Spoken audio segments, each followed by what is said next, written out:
Hello friends, welcome to my blogging channel. তো তোমাদেরকে নতুন একটা ব্লগে নতুন একটা সকালে অনেক অনেক স্বাগত। তো আজকে তোমাদের সঙ্গে আবার একটা রান্নার ভিডিও শেয়ার করতে যাচ্ছি। তো ফুলকপি মাখা করার জন্য ফুলকপিগুলোকে আগে কষিয়ে নিলাম। তো একটু কষিয়ে নিলে প্রথমে একটু তেল দিয়ে ফুলকপিগুলো দিয়ে তার সঙ্গে একটু নুন হলুদ দিয়ে একটুখানি ভাজতে ভাজতে তারপর একটু জল দিয়ে কিন্তু কষিয়ে নেব। আর শীতকালীন ফুলকপি মানেই কিন্তু ভালো ধরনেরই সেদ্ধ হয়ে যায়, কোনো সেদ্ধ করতে প্রবলেম হয় না। একটু ভালো করে কষিয়ে নিলেই কিন্তু ফুলকপি সেদ্ধ হয়ে যাবে। তাই ফুলকপিগুলোকে কষিয়ে নামিয়ে রেখে দিয়ে এবারে কিন্তু কড়াইতে দিয়ে দেবো তেল। একটু তেল গরম হয়ে গেলে তার মধ্যে দেব হচ্ছে একটু এলাচ দানা তো এবং একটু চিনি। তো এলাচ দানা চিনি চিনিটা দেওয়ার কারণ একটু কালারিং যাতে হয়, তার জন্য একটু তোমার চিনি দিয়েছি। তবে চিনিটা কিন্তু সবসময় চুয়ানো ভালো না, তো ওতে কিন্তু শরীর খারাপ হয়ে যাওয়ার একটা সম্ভাবনা থাকে। তাই চিনি তোমরা দেখে শুনে দিতে পারো, কেউ কেউ দিতেও পারো আবার কেউ কেউ নাও দিতে পারো। তো জিনিসটা দিলে একটু কালারটা ভালো হয়, আর কিছু না। জাস্ট কষা কষা বা মাখা মাখা হবে বলেই আমি একটু চিনি দিয়েছি। তারপর দিয়ে দিয়েছি এলাচ দানা। তো এলাচ দানা দিয়ে দেওয়ার পর আমি দিয়ে দিব পেঁয়াজ আদার যে পেস্টটা বানিয়েছি। পেস্ট মানে কাকিমা যে সিলে বেটে মশলা তৈরি করে দিয়ে গেছে সেটাই দিয়ে দেবো। তো দিয়ে কিন্তু ভালো করে কষাতে থাকবো এবং তার সঙ্গে দেব হচ্ছে টমেটো। তো টমেটো একটু বেশি পরিমাণে ছিল, তো টমেটো বেশি পরিমাণে দিয়ে সেটা একটু কষিয়ে নিতে থাকবো। তো তোমরা কি ফুলকপিতে রসুন দাও? আমি কিন্তু ফুলকপিতে রসুন দিই না, তো ওই জন্য আমি কিন্তু ওটাকেই ভালো করে কষাতে থাকবো।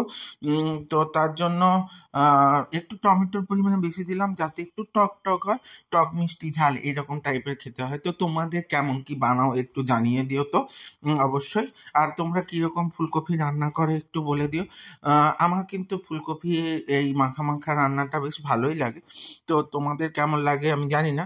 তো এটা রুটির সঙ্গে বা ভাতের সঙ্গে তোমরা দুই খেতে পারো, বা পরোটার সঙ্গে তো অসাধারণ লাগে।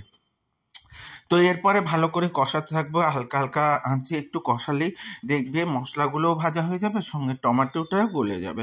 তো অনেকে দই দেয়, আমি কিন্তু দই দিই না।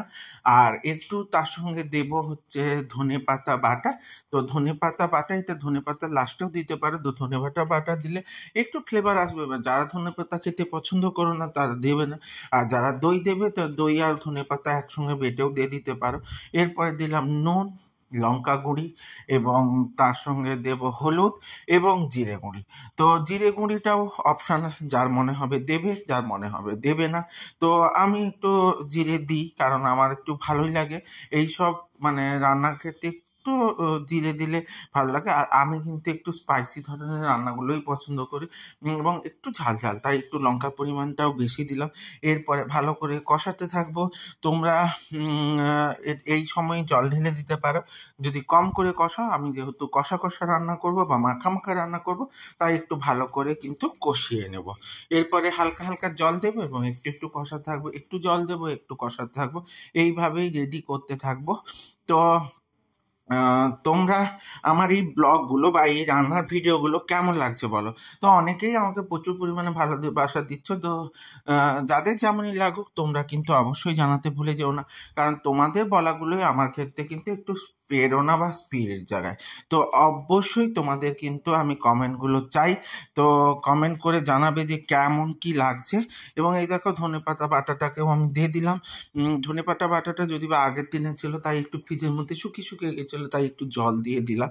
তো তোমাদের কেমন লাগছে অবশ্যই জানিও। এবং আমার এই ব্লগগুলোর মাধ্যমে কারা কি রান্না করলে এবং রান্না করে কেমন লাগলো অবশ্যই কিন্তু জানাতে ভুলে যেও না। কেউ কিন্তু জানাচ্ছ, আমার বেশ ভালো লাগে যখন শুনি যে তোমার মতো দাদা রান্না করেছিলাম বা তোমার মতো একবার ট্রাই করে দেখেছি। এগুলো কমেন্ট হিসেবে পড়তে তো ভালোই লাগে, দারুণই লাগে। তো আমার ব্লগগুলো যদি ভালো লেগে থাকে তাহলে লাইক কমেন্ট শেয়ার করে দেবে। আর ইউটিউব থেকে যারা দেখবে তারা সাবস্ক্রাইব করে দেবে এবং সাথে বেল আইকনটা ক্লিক করে দিতে ভুলে যেও না, যাতে আমার ভিডিওগুলো তোমাদের তোমাদের সামনে সবার প্রথমে চলে আসে। এইভাবেই আমার সাথে থেকো, সঙ্গে থেকো, জুড়ে থেকো। তো দেখা হচ্ছে নতুন একটা ব্লগে, নতুন একটা সকালের সাথে। এবং নতুন নতুন কি ভিডিও তোমরা চাইছো অবশ্যই কমেন্ট সেকশনে জানাবে, তাহলে আমি সেই ধরনের ভিডিওগুলো তোমাদের সামনে নিয়ে আসবো এবং সেইভাবে রিপ্রেজেন্ট করব অবশ্যই। তো সাথে থেকো, সঙ্গে থেকো, জুড়ে থেকো, ভালো থেকো এবং টাটা।